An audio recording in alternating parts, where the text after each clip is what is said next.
গত ১৯ জুলাই রাজধানীর সোহরাওয়ার্দী উদ্যানে অনুষ্ঠিত জামায়াতের জাতীয় সমাবেশে অংশগ্রহণের শেষ সময়ে অসুস্থ হয়ে পড়লে জামায়াতের আমিরকে তাৎক্ষণিকভাবে একটি অস্থায়ী বেসরকারি হাসপাতালে ভর্তি করানো হয়। এরপর ধারাবাহিকভাবে তার বিভিন্ন পরীক্ষা-নিরীক্ষা করানো হয়। পরীক্ষায় ডক্টর শফিকুর রহমানের হার্টে ৫টি ব্লক ধরা পড়ে। এমতো অবস্থায় ডক্টর শফিকুর রহমানের চিকিৎসায় গঠিত মেডিকেল বোর্ড তাকে বিদেশে চিকিৎসার পরামর্শ দিয়েছিলেন।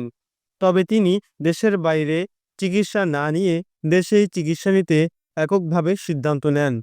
দেশের চিকিৎসায় সাধারণ মানুষের আস্থা ফেরাতে এই সিদ্ধান্ত নিয়েছিলেন তিনি। এরপর ২ আগস্ট রোজ শনিবার ১২:৩০টার দিকে রাজধানীর একটি বেসরকারি হাসপাতালে তার ওপেন হার্ট সার্জারি সফলভাবে সম্পন্ন করা হয়েছে বলে জানিয়েছেন ডক্টর জাহাঙ্গীর কবির।